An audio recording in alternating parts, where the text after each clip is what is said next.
하나님의 평강과 은혜가 함께 하시길 주님의 이름으로 축복합니다. 함께 신앙 고백하시며 12월 19일 화요일 새벽 기도회를 하나님께 올려드리겠습니다.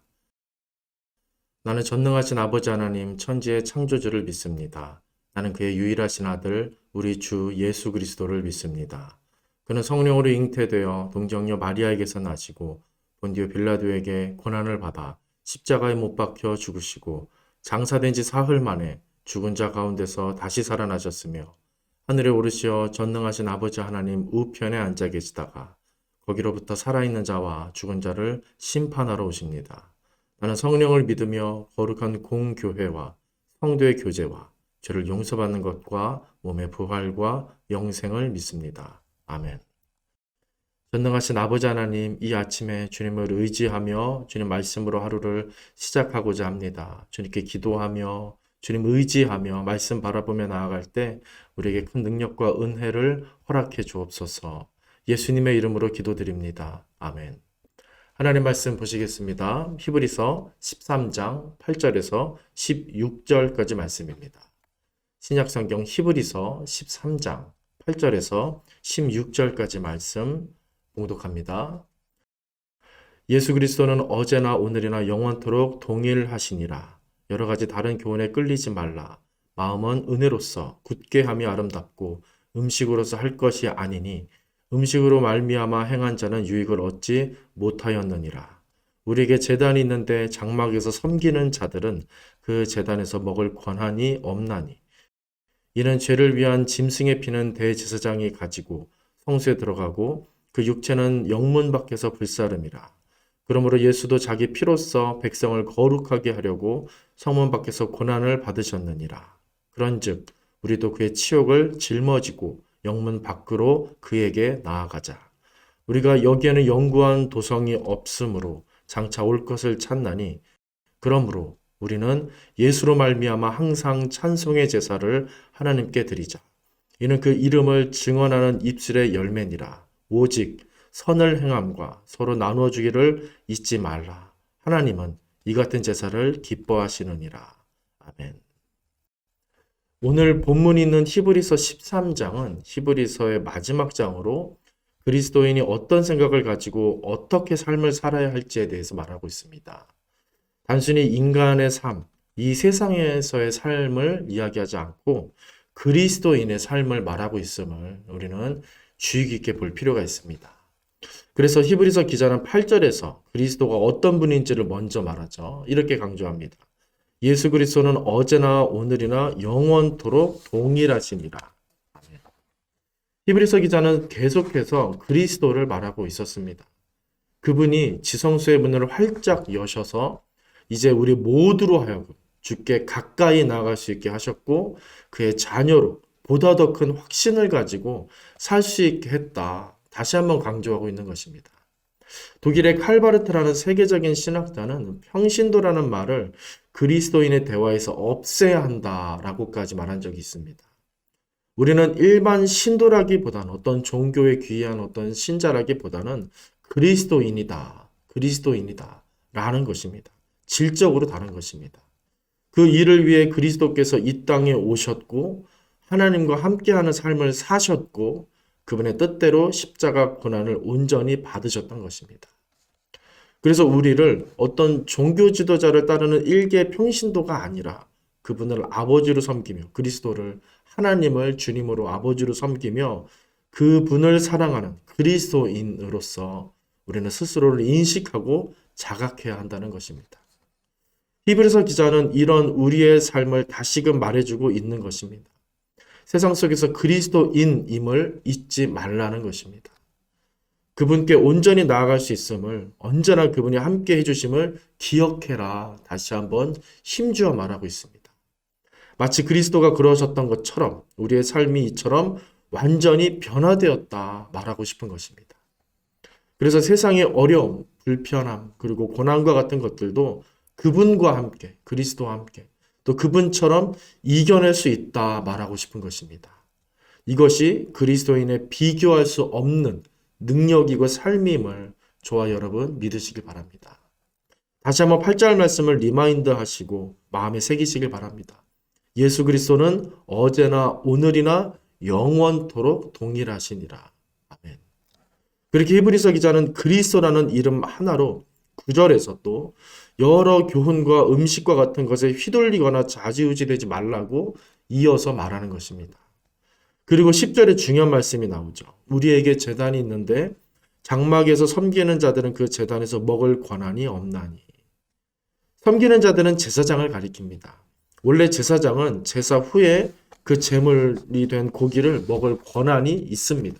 하지만 1년에 한 번 있는 대속죄 제사 때에는 제물의 피를 제외한 모든 것들을 영문 밖으로 가지고 가 불태웠었습니다.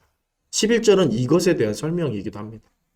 갑자기 왜 이 이야기를 하냐면 십자가에서 못 박혀 죽으신 그리스도의 십자가를 분명히 말하기 위함입니다. 계속 12절 보시면 예수께서 백성들을 거룩하게 하기 위해 어디서 고난을 받았다고 말합니까? 영문 밖, 성문 밖이라고 합니다. 대속죄일 제사의 제물처럼 예수님이 십자가에서 죽으셨다는 말을 계속하는 것입니다. 대속죄일 제사의 제물처럼 예수님께서 십자가에서 죽으셨다. 온 백성을 속죄하기 위해 1년에 한 번 대속죄 제사를 백성들이 드렸던 것처럼 예수님은 우리 모두를 거룩하게 하고 속죄시키기 위해 스스로 이 대속죄 제물이 되셨다는 말입니다. 그리고 뭐라고 합니까? 이어지는 13절을 보시면 그런즉 우리도 그의 치욕을 짊어지고 영문 밖으로 그에게 나아가자. 우리도 예수님처럼 십자가에 못 박혀 죽자 이게 아닙니다. 그분이 가신 곳으로 우리도 나아가자는 겁니다. 그분이 향하는 곳을 향해 우리도 향하자는 것입니다. 여기서 우리는 두 가지 내용을 좀 살펴볼 수 있겠는데요. 첫째는 우리도 그의 치욕을 짊어지자라는 내용에 대한 것입니다. 예수님은 자신을 따르려거든 세상의 미움을 받을 준비를 하라고 생전에 말씀을 제자들에게 하셨었습니다. 자신을 따르면 어떻게 된다고 합니까? 세상으로부터 미움받고 어려움받게 될 거다 하셨습니다. 하지만 그분은 그것을 감수하고서라도 나를 따르라, 내 제자가 되라 말씀을 하셨었죠. 내가 고생했으니까 너도 좀 고생해야 되지 않겠냐? 이게 아니었습니다. 세상과 비교할 수 없는 영광과 기쁨과 열매가 내게 있으니 이것을 받으라. 고난을 감수할지라도 이것 얻어야 된다. 아버지로서 또 주님으로서 우리에게 말씀하셨던 것입니다. 세상에서 믿음으로 살 때 그 모든 것을 얻을 수 있으므로 그 길을 나와 함께 가자. 나를 따라와라 하셨던 것입니다. 히브리서 기자는 줄곧 믿음에 대해서 말을 해왔습니다. 11장에 가보시면 우리가 잘 아는데요. 전체가 믿음으로 살았던 사람들의 이야기로 가득 차 있습니다. 그 중에서 저는 모세에 대한 이야기가 참 인상적인데요. 히브리서 11장 26절과 27절을 좀 읽어드리겠습니다. 그리스도를 위하여 받는 수모를 애굽의 모든 보화보다 더 큰 재물로 여겼으니 모세에 대한 이야기입니다. 이는 상주심을 바라봅니다. 믿음으로 애굽을 떠나 왕의 노함을 무서워하지 아니하고 곧 보이지 아니하는 자를 보는 것 같이 하여 참았으며 라고 말합니다. 어제나 오늘이나 영원토록 동일하신 분은 누구셨습니까? 오직 그리스도 한 분뿐이라는 것입니다. 그분을 믿는 삶이 이와 같다는 것입니다. 그분을 믿는 삶만이 확실하고 영원한 것이 보장된다는 것입니다. 그러므로 그분의 치욕을 짊어지는 것은 모세 때부터 지금까지 변함없이 영원토록 값진 일이다 라고 말하고 있는 것입니다. 이것은 수양을 통한 정신 승리가 아닙니다. 그리스도를 향한 확실한 믿음일 뿐입니다. 그러므로 치욕은 고통이 아니라 그리스도께 더 가까이 나아가는 일이 되는 것입니다. 그 믿음을 달라고 저와 여러분 오늘 기도하실 수 있으면 좋겠습니다. 그리고 둘째는 우리도 영문 밖으로 나아가자라고 한 이 내용입니다. 복음서에 보시면 사복음서가 모두 예루살렘을 향하시는 예수님께 초점이 맞춰져 있습니다. 그가 예루살렘에서 하신 일은 신문 받으시고 고난당하시고 십자가에 못 박혀 죽으신 일이었는데도 불구하고 그분은 예루살렘을 계속해서 향해 걸으셨습니다. 그리고 요한은 예수께서 그 성전을 거룩하게 회복시키는 장면을 반복해서 기록하기도 했죠. 이것을 강조했던 것입니다. 그런데 예수님은 예루살렘 성전 안에서 죽으시는 게 아니라 어떻게 하셨습니까? 그 성 밖으로 쫓겨나 골고다, 우리가 잘 아는 골고다 언덕에서 나무에 매달려 죽으셨습니다. 사람들은 예수님을 그렇게 쫓아냈고 예수님은 도살장에 끌려가는 양처럼 그렇게 영문 밖으로, 성 밖으로 내쳐져서 죽임 당하셨던 겁니다. 이에 대해 F.F. 브루스라는 유명한 신학자는 이렇게 말했습니다. 이전에 거룩하던 것이 이제는 부정했는데 이는 예수님이 거기서 추방당하셨기 때문이다. 이전에 거룩하던 것이 이제는 다시 한번요. 이제는 부정하던 것이 이제는 거룩했는데 이는 예수님이 거기 계셨기 때문이다. 중요한 말씀이라 다시 한번 읽어드리겠습니다. 이전에 거룩하던 것이 이제는 부정했는데 이는 예수님이 거기서 추방당하셨기 때문이다. 이전에 부정하던 것이 이제는 거룩했는데 이는 예수님이 거기 계셨기 때문이다. 이렇게 말했습니다. 출애굽기 33장에 보시면 모세가 시내산에서 십계명 돌판을 받아 내려오는데 어떤 일이 벌어졌습니까? 백성들이 아론을 중심으로 해서 금을 다 모아 금송아지를 만들어 숭배하고 있었습니다. 그때 모세는 돌판을 바닥에 던져서 하나님의 분노를 나타내며 우상 숭배자들을 레위 족속들과 함께 다 심판했었습니다. 그리고 나서 7절에 가보시면 모세가 진 밖에 하나님을 위한 장막을 세우는 장면이 나옵니다. 모세가 이 일 후에 진 밖에다가 하나님을 위한 장막을 세우는 일이 생깁니다. 그 전까지는 하나님의 진 안에 머무셨는데 이 우상숭배 사건 이후로 모세는 장막을 진 밖으로 내어 진정으로 하나님을 섬기는 백성들이 그 진 밖에서 하나님을 거룩하게 예배하도록 한 것입니다. 그래서 하나님은 그 진 밖 장막에서 어떤 일을 행하시냐면 당신의 정말 영광스러운 어마어마한 임재를 선물해 주셨습니다. 이와 같이 예수님은 예루살렘 성에서 내쫓긴 바 되어 영문 밖에서 백성들을 거룩하게 하시는 일을 행하셨던 겁니다. 성전이 무조건 거룩했던 게 아니라 그분이 계신 곳이 거룩한 것입니다.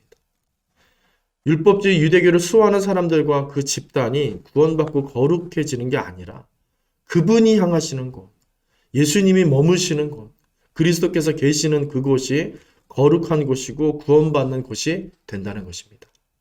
그래서 치욕이 있더라도 그분의 영광이 있고 그분의 거룩이 있고 그분의 구원이 있는 그곳을 향하자 우리 그리스도인 된 자들에게 히브리서 기자는 말하고 있었던 겁니다. 또 유대 율법주의자들은 자기들만이 선민이고 성전과 율법 아래서만 구원이 있고 거룩이 있다고 했지만 이제는 성문 밖의 세상이 그리스도로 인해서 구원을 얻게 되는 거룩한 곳이 되어져 가는 것입니다. 중요한 것은 성전 아니냐 밖이냐가 아니라 그리스도 아니냐 밖이냐, 그리스도 밖에 있냐 그리스도 안에 있냐 여기에 있다는 것입니다.